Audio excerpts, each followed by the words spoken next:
Hi, everybody, and welcome to Chapter 4. Um, this chapter, we will talk about relationships, teamwork, and communication skills. And this is a part of your Principles in Healthcare 1. So, this quote was um, posted here in this lecture by Normal Vincent Peale. Um, and it's about, the quote says, think enthusiastically about everything, but especially about your job. If you do so, you'll put a touch of glory in your job. If you love your job with enthusiasm, you'll shake it to pieces. And I think that's so super important because it's true. You should be enthusiastic about the work that you do. In the case of this type of job, the line of work that you're doing, enthusiastic about patient care, about quality, about teamwork. It's very, very important to be enthusiastic. And the picture says something very important as well. Nothing great was ever achieved without enthusiasm. So nobody wants to work next to that boring person who is always negative all the time and just drags along the day. Everybody wants an enthusiastic person that will push others to be the same way. So this chapter, these are the objectives for the chapter, so I'll just let you go over this on your own. But it really is about interrelationships, working together with people, communication skills, and what we need in terms of our skills, our people skills, to be successful in the workforce. Okay, so let's talk about interpersonal relationships. And these are interactions with other people, and the relationships that you form with coworkers are the basis for success in the workplace. You have to have interdependence, which is essential. No one person in a job can do it all, unless it's just one person hired for a business that's doing everything. But in regards to the laboratory work, you will find out as you spend some time here that everything is about teamwork. It is so essential. You depend on one another to get those results out to the patients in a quick manner, in an accurate and quick manner. You also depend on other people to help you, bring the instruments back up, maintain the instruments, run your quality controls every morning. So you're not doing everything by yourself. The good news in this line of work is that, yes, you have other people you depend on and other people depend on you. So only groups of people working together can get the job done and done well. So your coworkers are basically your internal customers. You should treat them with the same respect and compassion that you would give to your patients and other customers. And just because you get to know them and you see them every day, it doesn't mean that you forget about the respect that you have for them. If anything, if you know them better, you respect them more. If you know them for longer, you get along with them even better. Because you know each other for a longer time and you know each other more. So look for the best in people, give them the benefit of the doubt, and assume that everyone is there to do their best. Do not think that, do not automatically judge a person, judge a book by its cover, and think that, oh, this person's here and is not going to do their work, or, oh my gosh, they're so lazy.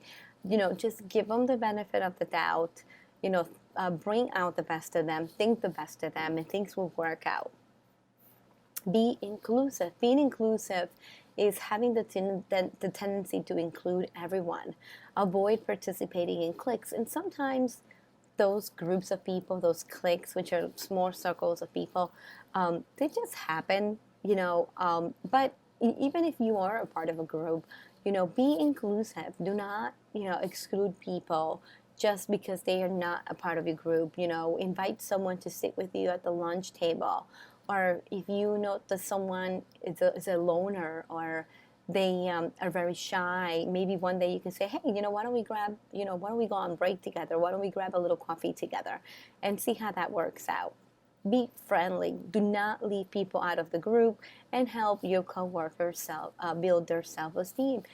Sometimes not everybody will have your same personality, and you'll meet some people in the lab that are very introverted because a lot of times they choose this career because they don't have to deal with people. But the reality is that you have to deal with people. You have to deal with your customers. You have to deal with your coworkers. You have to deal with the patients, with the physicians. And so you do have to be a people person to work in the laboratory, to a certain extent, I guess. But, the people that are very shy, and if you're not, always bring the good out of them. Talk to them. Try to find out what their life is like, or just have small talk, and maybe go out for a coffee one day, or sit next to them in the company party. Who knows? But always try to lift up people's self-esteem, especially when that person is not doing it themselves. Share information. Avoid competition. No one is competing with one another. No one's got to do it faster or quicker. As long as you work at your own pace and you're doing what you're supposed to do in a timely manner, and you're releasing accurate results, that's what matters. And that you have in your mind, your priority is quality care. That's what you should be competing against. You should just try to be the best hospital possible, and not competing with one another, with your coworkers. Laugh at yourself and be a good sport when you make a mistake, when you forget a little something. Although we don't tolerate many mistakes here in the lab, at the same time, just don't be super serious and laugh at the silly stuff.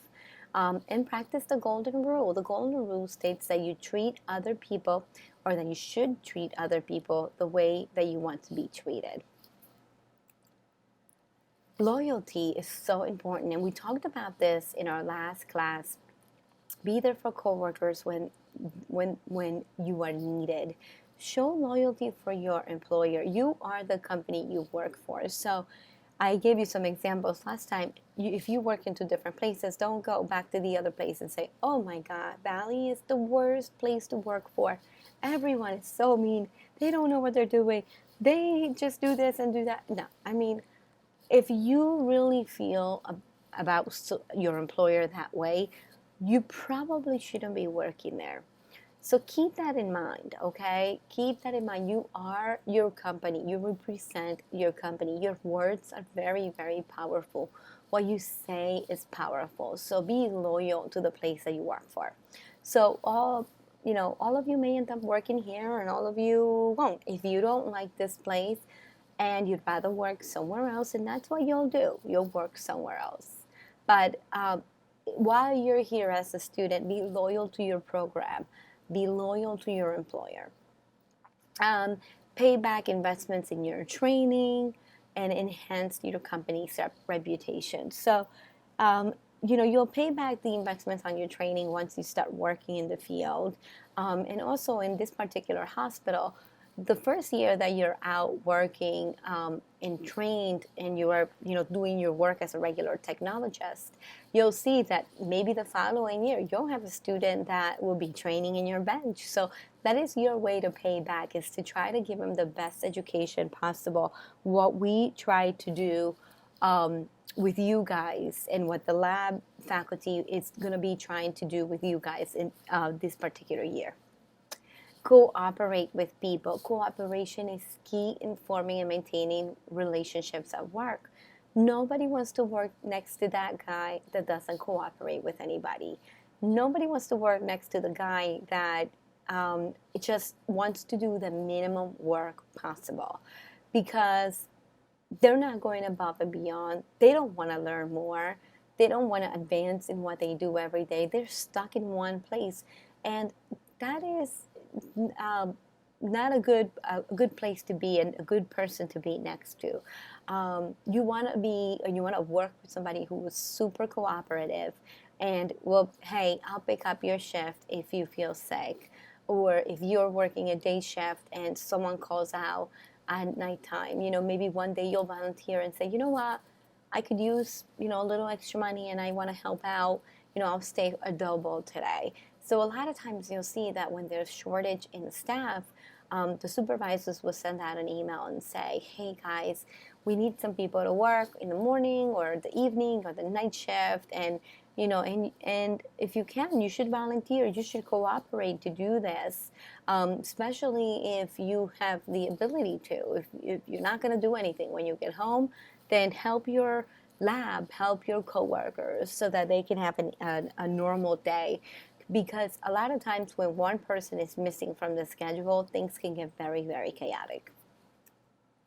Okay, so cooperation is maintaining effective relationships at work. Um, well, maintaining these effective relationships requires cooperation. And cooperation is acting or working together for a common purpose. In this case, it would be for patient care, for quality care. Make personal sacrifices to help coworkers. And I just gave you the example of maybe, picking up a shift. It might not be something about picking up a shift, but it could just be to cover for someone that's got stuck in traffic in the evening shift and you're in a day shift. So you have to stay another hour or so, before they can come, because your bench cannot be left alone. But you're cooperating, you're waiting for that person, and you're advancing the work. So that is cooperation, making a personal sacrifice to help other coworkers. And widen your circle of colleagues, fellow workers in the same profession. Make network connections and meet other people that are in the same profession as you are. Not only the people that you work with here, but also through maybe professional organizations that I am very sure you'll be a part of. It's just extending and expanding your horizons, by networking and meeting other people that do what you do in different places. Have etiquette and manners. You guys know all of the meanings that are posted here in this PowerPoint slide. Courtesy. It is polite behavior, gestures, and remarks. Be courteous to your workers. Be courteous to the people that you work with. Now, courtesy can be something like, you know what, I'm going to go to the lunchroom and I'm going to heat up my lunch and I'm going to eat it at the table, and then I'll pick up after myself when I'm done, and I'll leave everything the way I found it. Or maybe, letting someone go before you to do something, to heat up their food in the microwave, or letting someone go to the bathroom before you, and waiting a little bit longer. But you have etiquette, you have manners. Have etiquette. Etiquette's the acceptable standards of behavior in a polite society. It sets the stage for manners, and manners are standards of behavior based on thoughtfulness and consideration of other people. So it is a reflection of character. So these three words are very important in the workplace, and in forming successful relationships with your coworkers is having courtesy, etiquette, and good manners. So these are just questions for you. Think about them in your own way. How do you demonstrate courtesy, etiquette, and manners at work? What might happen if healthcare workers fail to behave in a polite manner? I think if people don't behave in a polite manner, you're just going to create an environment of toxicity, right? Of negativity. People don't like each other. People are not friendly with each other, but they just have to, basically tolerate each other because they work together. And that's not the environment that you want to be in.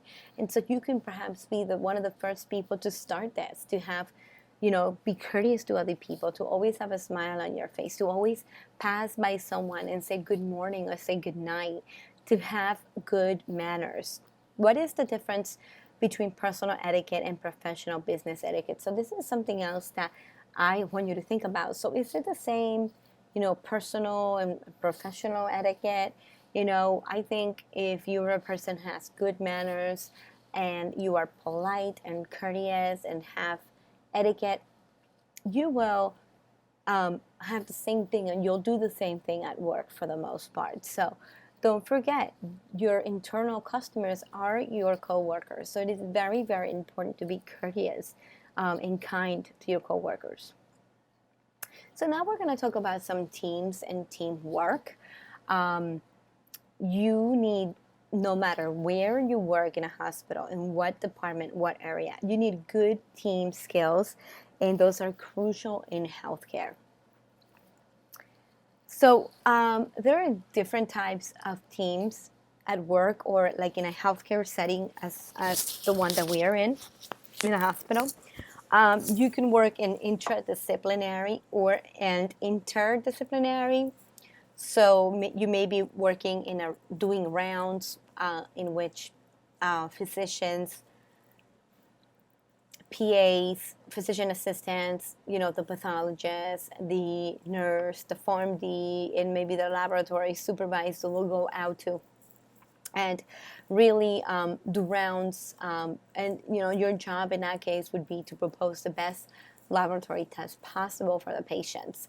But then that's what interdisciplinary is being and working with people that are from the healthcare field, but they're from different departments and they do different things from the hospital.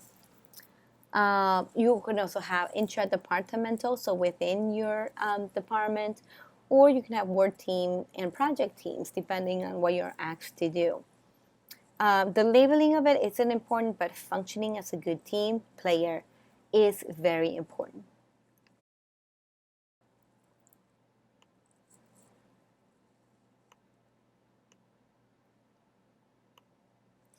Okay, so a high performance team functions with little or direct supervision.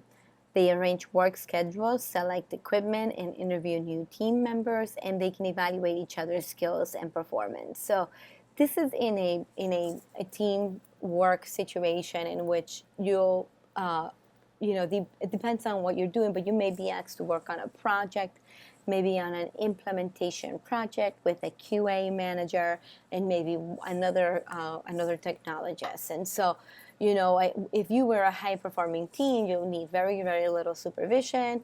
You'll be able to arrange your own schedule, select the equipment, and all of that.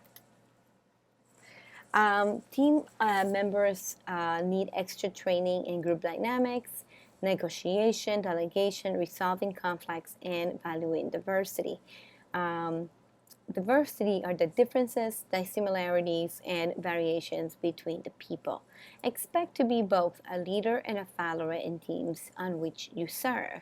So, depending on the team that you're in, the project that you're working on, you might not be the leader, or the lead expert, have the most expertise in that subject. Sometimes you won't. And it's okay to not be the leader all the time. It's okay to just follow along and to learn from other people. Now, there may be other things in which you take the lead, and that's okay as well. Now, you don't want to be in a team in which you are the only person doing all the work. And in a team where somebody else is doing all the work. So it always has to be managed. And when there is something, a project, a team project going on, again, everybody has to go through some training again, and group dynamics, resolving conflicts, knowing that everybody's different from each other, understanding different things about people. So individual success depends on the team success, and in terms of doing group work, it helps to establish group norms. So there are guidelines that team members agree to follow to help the team function smoothly over time. Also, make sure that everyone can reach a consensus, and that's when making a group decisions. It's important to achieve consensus, which is a decision that all members agree to support. The majority rules and has winners and losers, and be sure to always find win-win solutions, which is the foundation of good teamwork. All right, so now we're going to move on to talk about communication skills. Communication skills are very, very important in your workplace, especially here in the laboratory. Good listening skills are vital when communicating with coworkers, patients, and other customers. Remember, communication can be verbal or nonverbal, or it can also be your listening skills. So there's a person talking and there's a person receiving the information. You're still communicating when you're listening to people, when you're listening to your coworkers, you're listening to your patients. So expect interpersonal conflict with people at work. I mean, is everything always going to be beautiful and kumbaya and everyone's getting along? No, it's not going to happen. um, there are going to be some people in your workplace that love conflict. And they might not always give you the most amazing time experience of your life. Just as much as there are people that you're going to meet in the lab that really, really inspire you and that really give you a very nice experience when you were rotating in the laboratory. But is there going to be confrontation? Are there going to be arguments? Yes, absolutely 100%. So you have to be ready. You have to be ready for certain situations. You have to be ready to respond to stress. You also have to be ready to respond to some toxicity that may be in front of you as a student or as a colleague when you start working. So good communication skills can have a big help, can be a big help in resolving conflict. Communication is a two-way process. Messages are sent and they are received. Don't forget. When you're communicating, pay attention to your body language. Your body language is the nonverbal communication. And they're communicated. This is by your communication by your body, the way you're standing, your posture, the way you move your hands, the way you move your face. It'll tell a lot to the person that's listening to you. What you're trying to say, what you really mean. Most messages are communicated non-verbally, so your body language will say a lot to people. And make sure that your verbal communication is always clear and concise. So use words and terms that your listener will be familiar with. If the other person doesn't seem to understand, restate your message using different words. Avoid body language that doesn't match the words that you're saying. And I love this picture right here because I'm picturing this lady just saying something really nice, but then having that face, which makes it something completely awful, I'm sure. But body language, nonverbal communication is so important. So please pay attention to how you're communicating with people. Body language communicates a stronger message than the words that you use. So keep that in mind. So there are special communication skills that are needed to respond to confrontation in the case that you ever have to do this. And you need these to face boldly, defiantly, or antagonistically confrontation. Work on developing skills to help with conflict resolution, overcoming disagreements between two or more people with conflict resolution. So conflict, again, is going to happen. If you know you don't have a very good way to deal with conflict, maybe you can ask someone to help you, or maybe you can talk to your supervisor or your manager when you have a problem. But initially, you should be able to calmly listen to the issue that someone is conveying to you, and as you're listening, process what the person is saying. And when you talk to the person, really keep their feelings in mind, even though you might be in a stressful situation. Step back, take your time, think about what you're going to say, think about how your words are going to come out, your body language, and whether or not that's going to offend the other person that you're talking to. So there's so many things that you can do to make the conflict a little softer, or not create a bigger, an even bigger situation. So work on those skills to help you resolve conflict. So there are 4 different styles of communication. There's aggressive communication, passive aggressive, and assertive communication. Assertive communication is really the only acceptable style, but it does take some practice. And I actually went online and I wanted to look at the definitions of all of this, and I thought this was really interesting.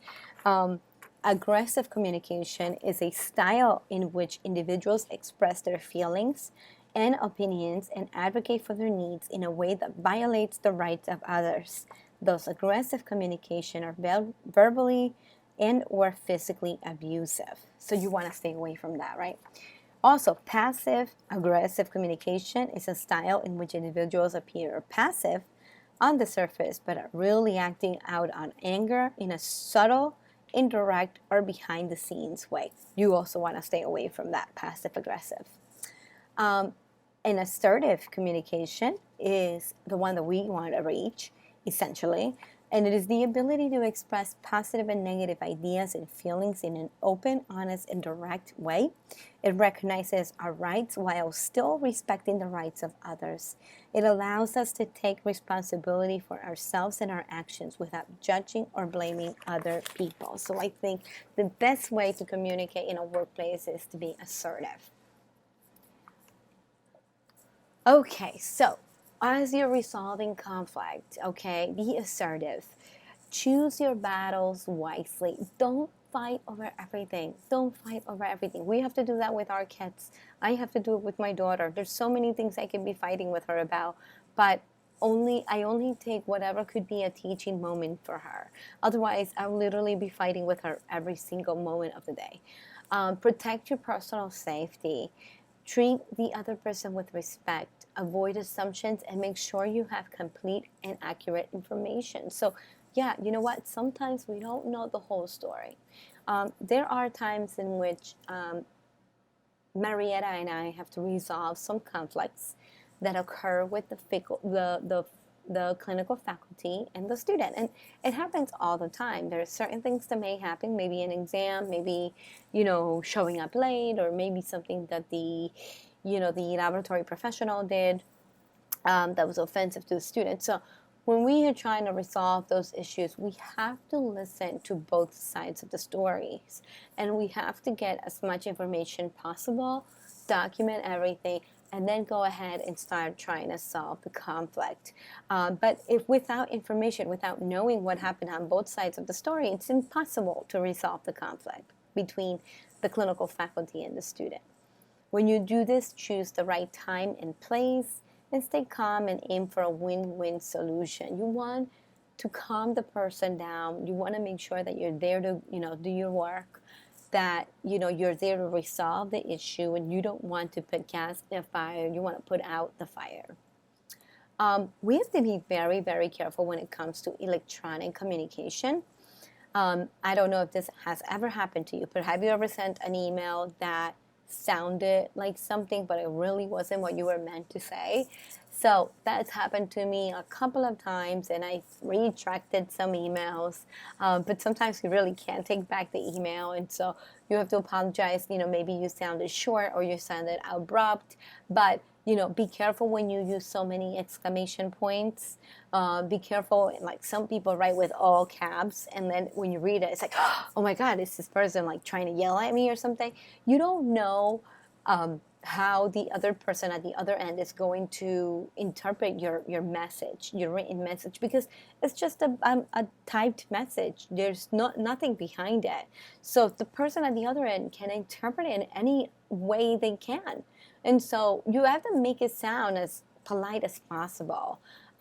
If you want to be stern, you can still be stern with somebody, but be polite and be thoughtful while you're writing the message or the email. The receiver with text messaging and email sees only your words and may misinterpret your message. So just keep that in mind. Don't write exclamation points for everything, and don't write emails in all caps or messages in all caps.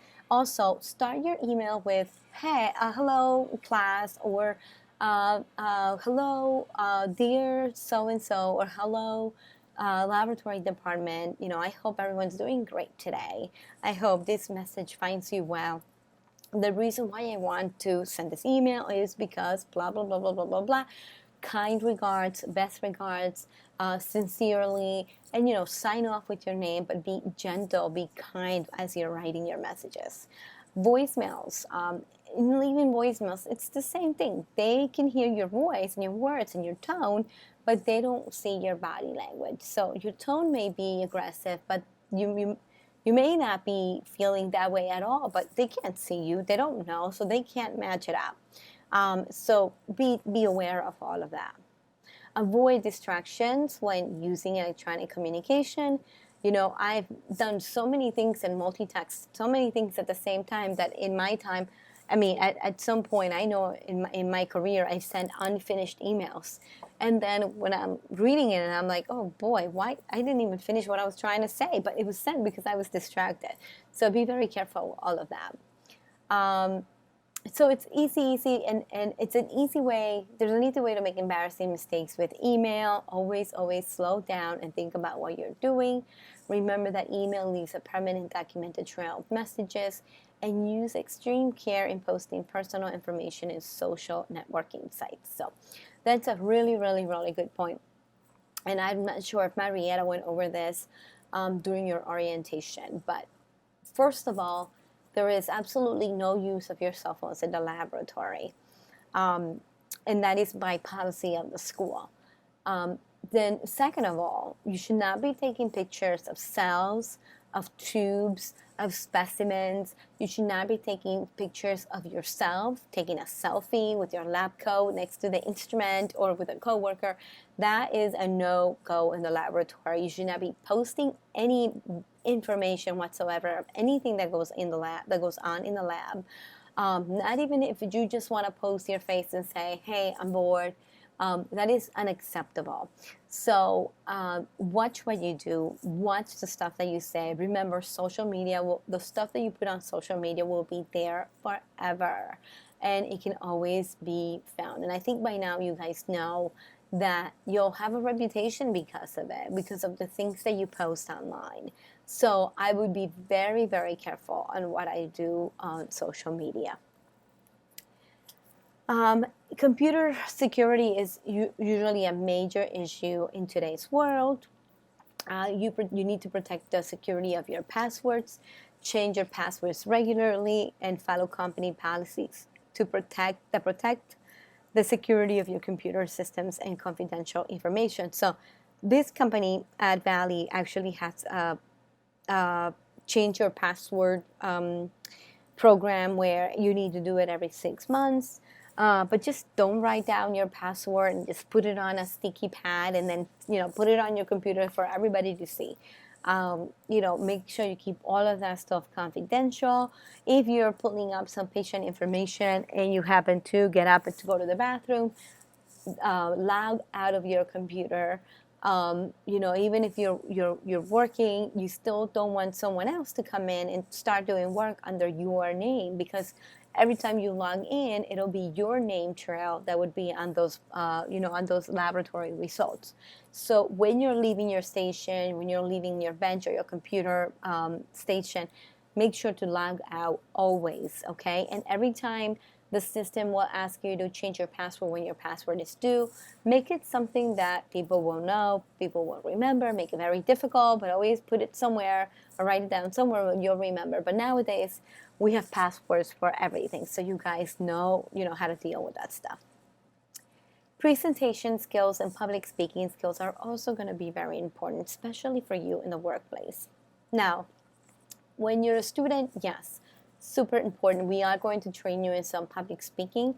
You're going to be doing a presentation at the end of the year, and that's going to be to your classmates and also the clinical faculty. And we'll talk about this later on, but you'll need to prepare in advance, organize your material, know your subject matter, think about your audience and their needs, and be ready to respond to questions and comments. You really have to be an expert in the area that you're presented to be able to answer questions to the public. But if you're going to be working in a lab, why do we even bother to teach you public speaking? Who cares? You're not going to be talking to people. But the reality is, yes, you're going to be talking. Eventually, if you become a supervisor or a manager, you are going to want to run some meetings or attend meetings, or maybe do some presentations about the new instrument that you're getting, that you have in the lab, or some new technology that you're interested in. You just never know where you're going to end up. You may not need to speak in public right away, but eventually you will. And so gaining those skills are going to be super important for you. Also, communication skills, written communication skills are going to be very important. You're going to be writing emails from time to time. You're going to be writing reports and documents, incident reports. So written communication skills are very important in this career as well. Poor written communication skills can impede your career advancement. If you struggle with writing, spelling, or punctuation, get some help. Let us know. We can do some online work to get you better at your writing. Avoid text messaging abbreviations and pay attention to spelling. And here's a lady doing a presentation skill, a presentation on professionalism. And with more time, you get more comfortable being at the podium, being in front of people. But when you're prepared, you shouldn't have any issues. As long as you're prepared, you should be able to do a nice presentation. And here are some key points that we want you to take home with you. And this has to do with work relationships and communication skills and team and working in teams. So work hard to develop and maintain positive relationships with other people. Consider your coworkers your internal customers and treat them with kindness and respect. That is so important. Understand that you're going to see them every day. You might as well get along with them. Display a friendly attitude, cooperate with people, and create a positive work environment. Although you might have a really busy day because one of your instruments is down and you're probably going to be running around all day with, excluding your breaks or whatnot, you know what? Still be positive about it and say, I usually don't get to experience this. And so today is going to be a hectic day and, what the heck? Maybe my day will just go by a lot faster, So always, when you have a negative thought, they say, when negative thought comes to your mind, think about 5 positive thoughts that counteract that negative thought. So first, for saying, God, I'm going to be so busy today, then say, you know what, maybe I learned that new multitasking skill I was trying to learn. Or maybe I have a chance to work with so-and-so that I haven't worked with in a long time. Okay, well, you know what? Maybe my day will go by really fast because I'm not even going to have time to look at the clock. And maybe, I'm going to be walking around a little bit more than usual. So I have my Fitbit in my wrist so I can count my steps. And you're losing weight and you're keeping up with your calories at the same time. So just think about all the positive things that can come from something. But always come in with a positive attitude. Nobody wants to work next to negative Nancy. And they want to work next to somebody who is very enthusiastic and really has a positive outlook and sees the light at the end of the tunnel. Be inclusive and welcome people into your group. If you do happen to have a group, which you may very well have, and it's okay. It's fine as long as you're very inclusive of people. If you are okay with sitting with other people at the lunch table or sharing your lunch with someone or maybe going for a walk and having a coffee, do not be exclusive like that. Treat others as you want to be treated yourself. And that's so important. I don't have to explain that line because you know exactly what that means. Show loyalty to your coworkers and your employers. Don't go behind Valley Hospital's back and start saying, oh my God, everybody here is so bad, blah, blah, blah. No, make sure you represent. This is your school. This is your place where you'll spend the next 11 months. So be loyal to this place. And if by the end of the year you decide this is not the place for you, it's okay. It's okay to do that as well. You'll find your happiness. You'll find a place that makes you comfortable. Practice good etiquette and manners and treat everyone with courtesy. Develop effective team skills and use group norms when necessary. Strive to achieve consensus when making group decisions. Be aware of body language and the nonverbal messages you send. So remember, think about it. Your body language might not be matching what your words are saying. And listen carefully to make sure you hear and understand what's being said. Hone your assertive communication skills and use them to resolve conflict. Use caution when communicating electronically. Watch out for those exclamation points and those cap letters. And sharpen your written communication and presentation skills, because you never know when you're going to be using them. And with that, my friends, I will end this lecture. Again, this is Chapter 4, Relationships, Teamwork, and Communication Skills, in our Principles in Healthcare 1 course. And if you have any questions about this, please let me know when I see you next time, or when I teach this class next time. If not, then thank you so much for listening, and I hope you enjoyed this lecture, and I will see you guys very soon. Bye-bye.